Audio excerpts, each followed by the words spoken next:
안녕하십니까. 한국의 근현대사 속에 숨은 우리의 헌법 이야기, 오늘은 9차 시강이 17강과 18강을 진행하도록 하겠습니다.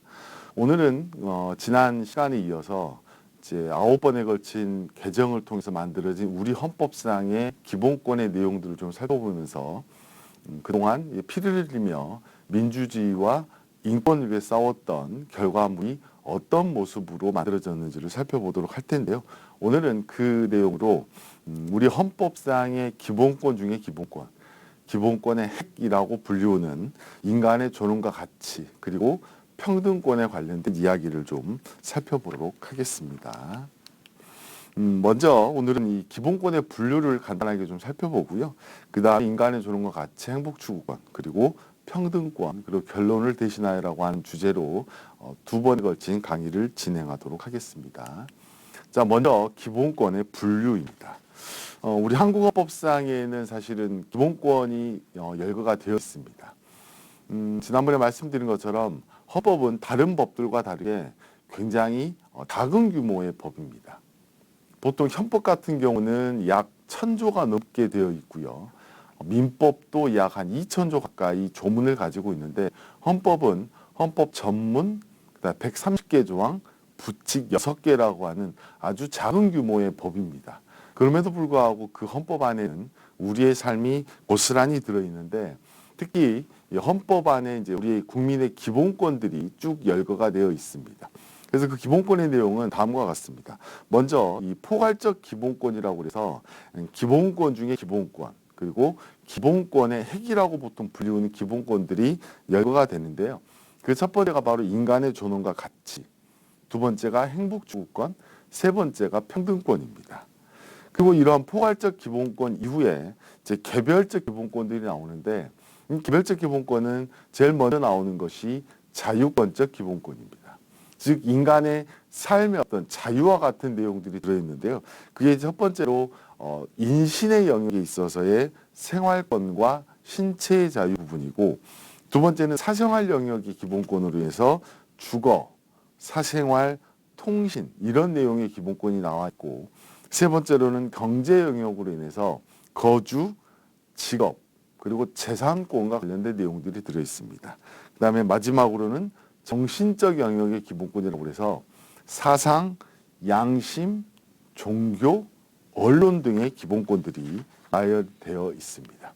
그 다음에 나오는 것이 이제 사회권적 기본권인데, 이 사회권적 기본권은 우리가 첫 시간에 본 것처럼 근대 입헌주의헌법이 시작되고, 그러면서 절대적 자유가 중요시되었던 이 근대 입헌주의헌법 국가에서 이 절대적 자유라고 하는 것이 절대 좋은 것만은 아니다. 이 절대적 자유로 인해서 약육강식의 덩그레 법칙이 지배하는 국가가 되다 보니 이런 것들을 개선하고 반성하기 위해서 만들어진 부분이 바로 사회권적 기본권입니다. 그래서 이 사회권적 기본권 안에는 인간다운 생활을 할 권리, 그리고 교육을 받을 권리, 근로의 권리, 그리고 근로 3권, 환경, 혼인, 가족, 모성, 보건, 그 다음에 소비자의 권리들이 우리 헌법의 기본권으로 규정이 되어 있고요. 네 번째는 이제 국가의 주인 국민입니다.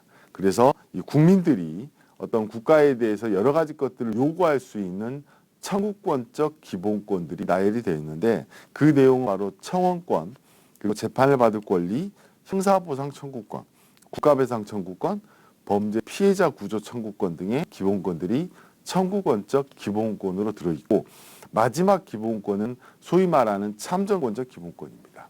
즉 국민주권이 실현이 되고, 국민주권이 실현되기 위한 방법으로 우리는 대의민주제의를 채택하고 있습니다. 그래서 국민 모두가 직접 참여하는 게 아니라 국민의 대표인 대통령, 국회의원들을 국민이 직접 뽑아서 그들 우리의 대리인으로 세워서 국가 통치를 운영을 하고 있는데, 이런 대의민주주의 국가에서 국민이 주인임을 느낄 수 없는 상황들이 생기다 보니까, 그러면 국민들에게 우리가 국가의 주인이다라고 하는 것을 느끼게 해줄 수 있는 방법이 바로 이 탐정권적 기본권인데요. 바로 선거권, 공무단임권, 그 다음에 국민투표권, 이런 내용의 기본권들이 우리 헌법 안에는 담겨 있습니다.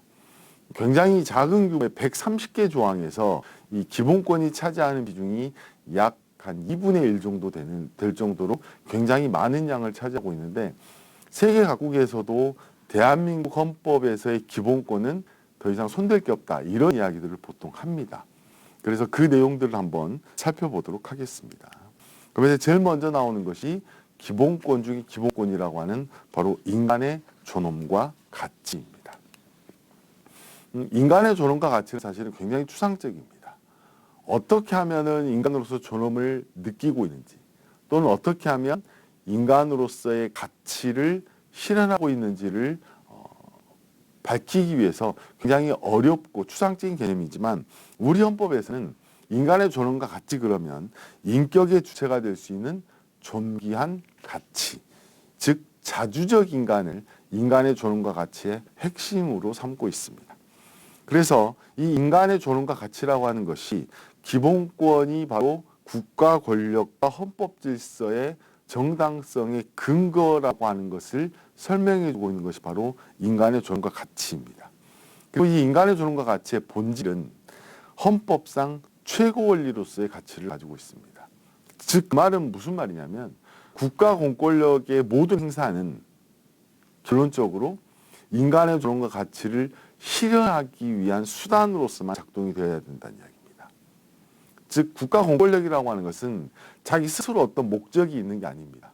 소위 말해서 자기 목적적인 존재가 아니라는 이야기예요. 바로 국가는 국민의 기본권 실현을 위한 수단으로서 존재하고 있고 그 기본권 실현 중에 핵심은 바로 인간의 존엄과 가치이다라고 하는 내용입니다. 그래서 이 인간의 존엄과 가치는 좀 구체적인 내용들을 살펴보시면 일반적인 인격권이 소위 말하는 인간의 존엄과 가치의 첫 번째입니다. 그 일반적인 인격권이라고 하는 것은 여러분들이 가지고 있는 명예권, 나의 명예, 그다음 두 번째는 나의 성명권, 나의 이름을 누군가에 의해서 함부로 사용되거나 함부로 이용되지 않을 수 있도록 하는 이 성명권, 그리고 초상권, 나의 사진이 또는 나의 얼굴이 나의 의사와 다르게 또는 나의 동의 없이 사용되는 이런 초상권, 그리고 국민의 알 권리, 이런 것들이 이제 보통 일반적인 인격권이라고 부르고요. 두 번째가 이제 자기결정권입니다. 자기결정권이라고 하는 것은 내 삶의 주체가 나입니다. 그래서 내가 어떤 내 삶의 모든 것들을 결정할 수 있는 것이 이제 소위 말하는 자기결정권입니다. 우리가 기억하는 바대로 작년에 간통죄 위헌 결정이 났었는데 간통죄 위헌 결정의 가장 큰 핵심 중에 하나는 자기결정권이었습니다. 그 자기결정권이라고 하는 것은 바로 성적 자기결정권입니다. 그 성적 자기결정권이라고 하는 것은 내가 내 삶의 주인이기 때문에 내가 어떤 사람과 어떤 성적인 관계를 맺을 것인지에 대한 결정권도 본인에게 있다는 이야기입니다.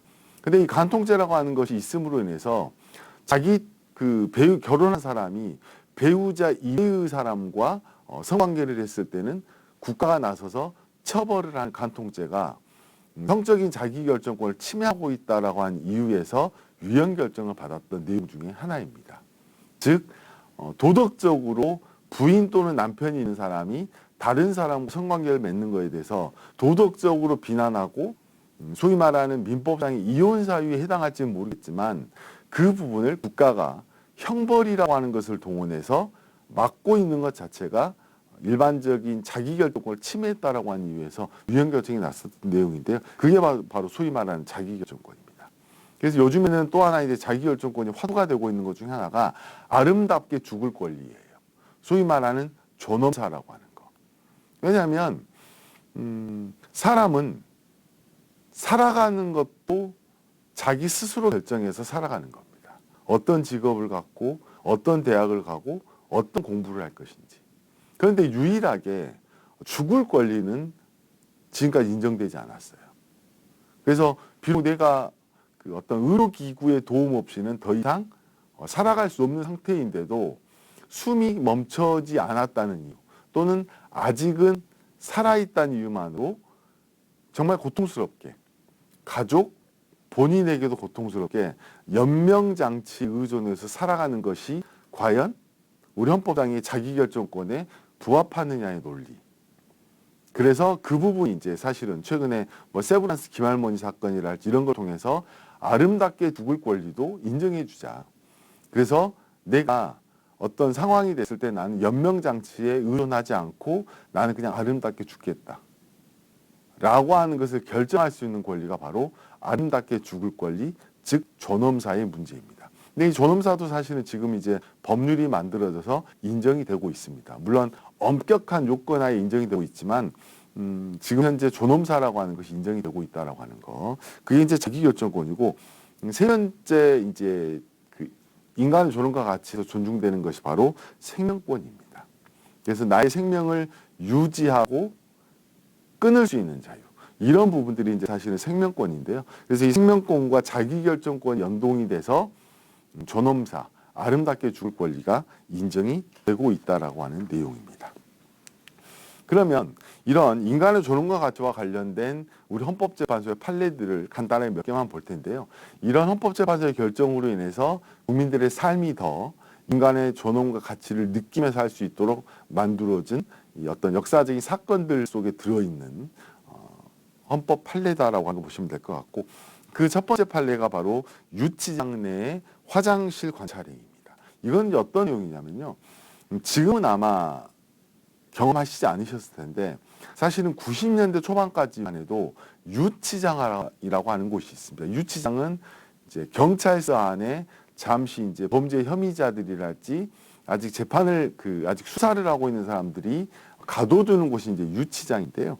90년대까지만 해도 이 유치장에 있는 사람들이 화장실을 갈 때 화장실 이용을 허락을 해줍니다.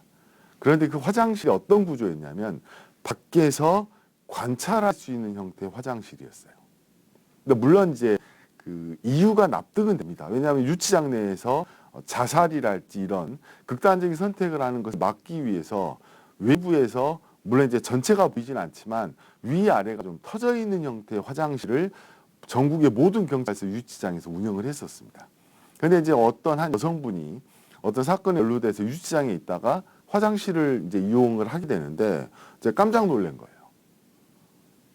밑에가 터져 있고 위에가 터져 있다 보니까 사실은 칸막이가 있긴 있지만 사실상 밖에서 관찰이 가능한 화장실이었습니다. 그래서 이 여성분이 굉장히 이제 수치심과 모욕감을 느끼고 헌법재판소로 달려갔습니다.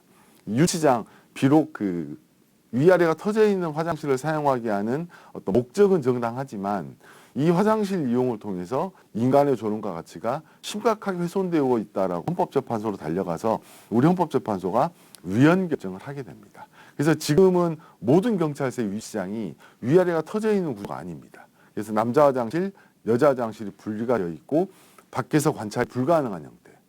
그래서 실제로 유치장에서 화장실을 이용할 때면 여자분인 경우에는 여성 경찰이, 남자분인 경우는 남자 경찰이 화장실 안까지는 따라갈 수 있는 이런 형태로 개선돼서 운영이 되고 있습니다.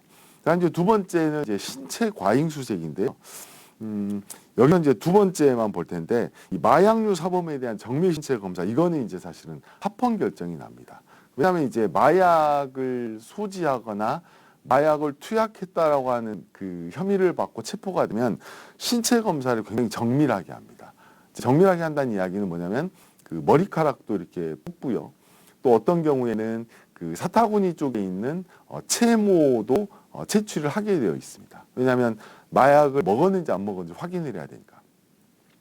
근데 이제 한 마약 사범이 이 마약 사범으로 인해서 정밀 신체 검색을 받았는데 사타구니에 있는 채모를 이렇게 채취하고 하는 부분에 대해서 굉장히 수치심과 모욕감을 느끼면서 헌법재판소로 달려간 겁니다. 마약을 흡입한 부분은 잘못됐지만 그렇다고 해서 굉장히 그 신체 은밀한 부분인 사타구니 팬티를 내리고 그 사타구니에 있는 채모를 채취하는 부분에 대해서 굉장히 치욕스럽다라고 이제 헌법재판소를 가는데 헌법재판소에서는 마약류 사범에 대한 정밀 신체 검사는 합헌이다라고 하는 결정을 내립니다. 그래서 지금도 마약 사범에 대해서는 정밀 신체 검색을 진행을 하고 있고요.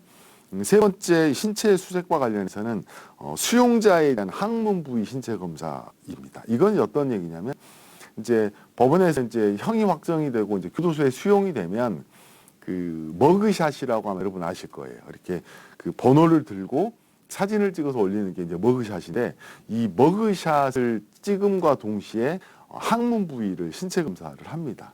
그 손가락을 항문에 집어넣어서 이제 검사를 하는데, 그 검사를 하는 이유는 혹시 이제 항문에 위험한 도구들, 뭐 칼이랄지 뭐 수저 젓가락 이런 것들을 가지고 왔는지들을 검색하기 위해서 하는 부분인데, 이 부분도 이제 합헌 결정이 났고, 그다음에 청소년 성매수자에 대한 신상 공개도 인간의 존엄과 가치를 침해한다라고 헌재에 갔지만 헌법재판소에 합헌 결정을 내렸다는 부분이고요. 이제 두 번째, 인간의 존엄과 가치 이외의 이제 행복추구권입니다. 행복추구권은 소극적인 의미와 적극적인 의미가 있는데, 소극적인 의미는 고통과 불쾌감이 없는 상태를 추구할 수 있는 삶을 행복추구권, 적극적으로는 내 삶이 안락하고 만족할 수 있도록 삶을 영위하는 것, 이걸 우리가 이제 보통 행복추구권이라고 하고요. 이 행복추구권의 본질도 자연법적인 권리다라고 하는 부분입니다. 그래서 이 행복추구권의 구체적인 내용은 크게 두 가지인데요. 일반적인 행동의 자유권도 나오고, 두 번째는 개성의 자유로운 발현권도 행복추구권에서 나옵니다. 그래서 고등학교에서 이제 머리를 단속을 하잖아요, 장발을. 근데 이 장발도 개성의 자유로운 발현권에 의해서 지금은 현재는 중고등학교에서 두발 단속을 할 수가 없게 되어 있습니다. 그리고 미니스커트를 입었었던 부분도 사실은 뭐 아시는 분은 아시겠지만, 과거에 한 80년대 후반까지만 해도 미니스커트를 입고 다니다가 걸리면 이 미니스커트 단속을 했었어요. 그래서 자로 무릎을 재가지고 몇 센치 이내이면 넘어가고 몇 센치 이상 벗어나 버리면 단속을 했던 상황이 있었는데, 이런 미니스커트 부분도 사실은 개성의 자유로운 발현권으로 인정을 하고 있습니다. 그래서 지금은 이런 미니스커트 단속이나 장발 단속을 하지 않고 있는 부분입니다. 그래서 이런 부분들이 이제 행복추구권의 내용이고요. 이런 행복추구권과 관련된 판례를 간단하게 보시면, 첫 번째는 이제 18세 미만의 당구장 출입 금지가 있었는데, 그래서 저는 고등학교 다닐 때 당구장을 다니지 못했습니다. 근데 탁구장만 다녔는데요.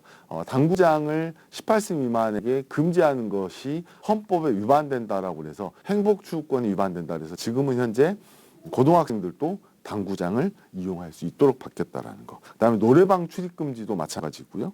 그다음에 이제 또 하나는 동성동본 금원 규정인데, 과거의 대한민국에서는 김해김의 3연파끼리는 결혼을 못했습니다. 근데 이런 부분들이 사실은 말이 안 되는 부분이거든요. 우리가 뭐 도청 앞에 가서 돌 던지면 맞은 사람이 아마 거의 김이박 중에 한 명일 거예요. 그런데 뭐 친척도 아니고 가까운 친척도 아닌데 결혼을 금지하는 것 자체가 행복주권을 침해한다고 해서 지금은 동성동본 금원 규정이 없어지고 지금은 근친혼 금지 규정으로 바뀐 부분입니다. 그래서 사촌 이내, 팔촌 이내끼리는 결혼할 수 없지만 나머지는 자유롭게 결혼이 허용되는 형태로 바뀌었다라고 하는 거. 그리고 미결수들에게 구치소 밖에서도 사복을 못 입게 하는 것도 행복추권을 침해한다고 해서 지금은 미결수, 즉 아직 현재 구치소에 있지만 재판을 받으러 다니는 과정에서는 사복을 입을 수 있도록 허용을 하고 있고, 구치소 내에서는 수영자 복장, 밖에서는 사복을 입을 수 있도록 지금 현재는 개정이 되어 있는 부분입니다. 그래서 이 정도 정리를 하고요. 몇 가지 더 있는데 이 부분과 평등권 관련 이야기는 잠깐 쉬었다 진행을 하도록 하겠습니다.